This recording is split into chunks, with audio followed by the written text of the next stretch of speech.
Welcome back to another episode of Alpha Access EverQuest Next Landmark. In today's episode, I'll be showing you how to keep Micro Voxels smooth, crisp, and clean when attaching them to floors, ceilings, and walls.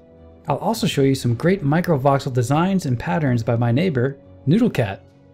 Stay tuned.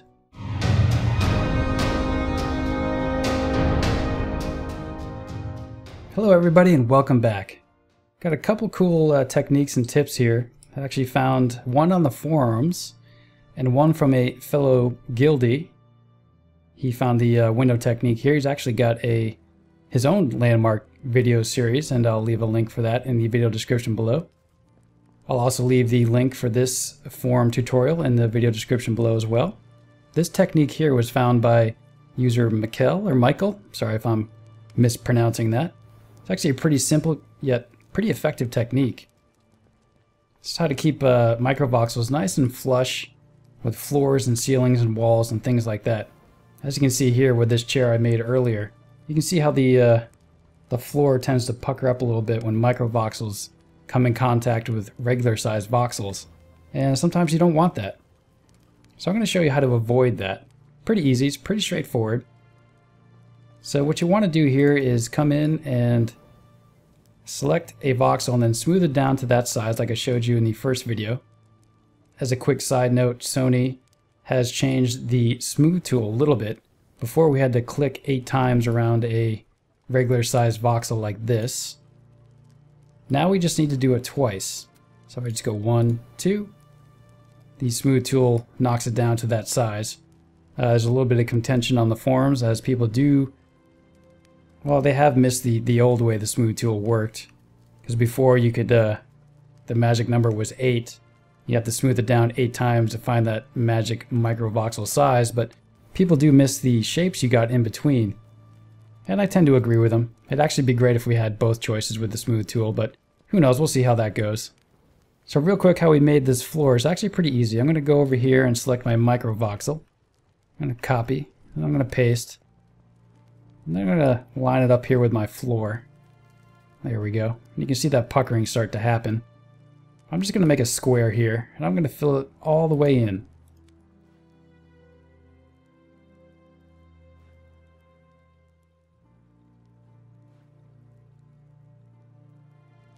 And there we go. We've got this little tile here. And it's sort of floating above our main floor here. It's a little bit puckered up. And I'm just going to select it.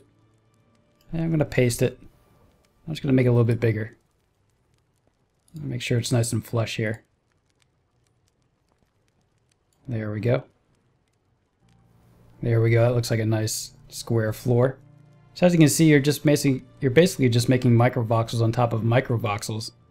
And since we have that technique of being able to make them nice and flush with right angles, we're going to use that same technique to make this chair nice and flush on this new floor.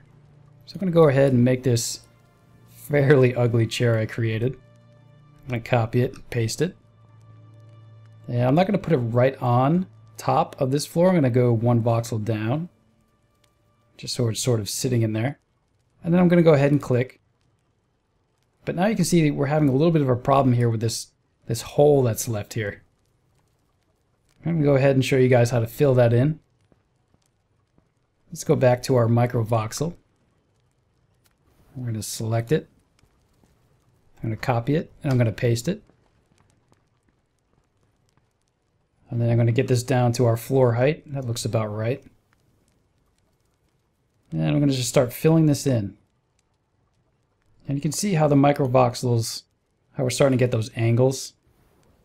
That's just the nature of the technology and how it wants to weld points together. But if we click over a point again, we can see it resolves that. So we get something that's nice and flush. Go ahead and fill that in. And you can see it happening right there. But if I click back again, you can see it's something nice and crisp. So the first thing I'm going to do is just fill in that hole that was left. And then I'm going to come back over my chair legs here. And I'm going to get them to be nice and flush and crisp. And it can be a little bit tricky here trying to deal with these micro voxels and trying to see them. So it does take a little bit of patience. But once you've done that, You can see here things are nice and flush now. And of course this design doesn't have to be a chair, it could be anything you've made with Micro Voxels. But just it's just a great technique for trying to keep things nice, flush, crisp, and clean. And basically the trick is just making a floor out of Micro Voxels, and it seems to work pretty well. And we can use this same technique to use to make windows. I'll show you this real here. That's pretty much how I did this. So let's just make a Micro Voxel window real quick. I'll do this fairly quickly.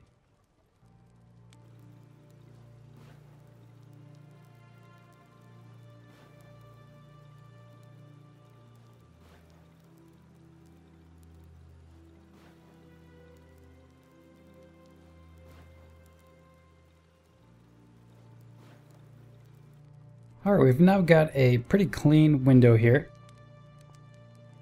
Pretty easy design with just 4 window panels. I'm going to go ahead and select it. I'm going to go ahead and copy it, and I'm going to go ahead and paste it. And at first you might think, and you might be able to do this, but I didn't knock a hole into this wall first. I basically just, what I'm doing now is copying and pasting that Micro Voxel design, and we're just going to paste it right into this wall. So we can't see it. There we go. You can see how with the selection tool and the way how the engine works, it cuts out the hole for us. And there we go. There's a little bit of puckering on the inside, but overall it looks pretty good. And again, this technique was found by, at least where I found it was by a guildmate of mine. And like I said, I'll leave a link so you can check out his video for this direct tutorial. Pretty awesome looking. Looks nice and clean, nice and crisp.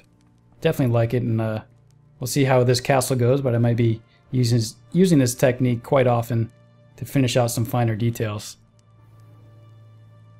And speaking of adding some detail to these Micro Voxels and your claim, for those of you who haven't tried this yet, you can also come in and change the material of these Micro Voxels. They behave just like anything else in Landmark. So we can come in here and select an area and change it to something like cobalt. Yeah. That'll probably do. Oops, lost my selection. I'll just do something like this. We can come in with our paint tool. Maybe we can just paint over on top of it. We can come in and let's change it to something else here. Let's go change it to something pretty ugly. Nice and red. There we go. Some rubicite. And we just come back in with our paint tool and paint right on top of it. So what I definitely recommend is coming up with some sort of design. It doesn't have to be quite as ugly as this. It's just something I was messing around with last night. And once you've got a design, feel free to copy and paste it, and then make some selections and just change the texture and look of it. And speaking of changing the texture and look of things, there's a neighbor of mine named Noodlecat. She's actually done some amazing stuff with these Micro Voxels and these textures and designs. So let's run over and take a look. Alright, here we are over at Noodlecat's claim. She's done some pretty cool stuff, so let's take a look here. Just start with the outside. Looks like some pretty easy, pretty basic Micro Voxel design, but it looks kind of cool, this nice checkered pattern here. Let me take a look at her windows here. They look pretty sweet. Again, not terribly complicated in getting this shape down, but it gives you a nice effect, and it really breaks up just these flat walls. But then if we take a look inside, she's even gone even further. Done some really cool stuff here. It's this sort of like abstract mural painting thing. Looks so cool. And she's blended the materials and textures together to get this really cool looking design. And of course there's still that little bit of puckering, but it actually doesn't really look that bad. And you can see this design here on the floor. It's a really great job of blending these gemstones and materials together. But what really floored me is, well, this floor. I mean, wow, this is just so freaking cool. Definitely gonna have to pick her brain on how she did some of these designs, because they are, man, they're just awesome. And she's got a couple of other things here up on the wall. These are looking pretty cool. And she's got this really nice window. This is really, I really dig this. Doesn't look too bad. Trying to figure out how to get that. This actually looks like she chose a different material and then used the Micro Voxel. So she might have actually gone ahead and done this probably not the easy way. Basically changed the material and then coming in with the copy and paste and extruding out with the Micro Voxel clicks. But that's, man, that's really cool. I got some more designs here. Alright folks, that'll do it for this episode. If you enjoy the content, as always, feel free to subscribe. If you've got any questions, feel free to leave me a comment in the comment section below. Until next time folks, take care.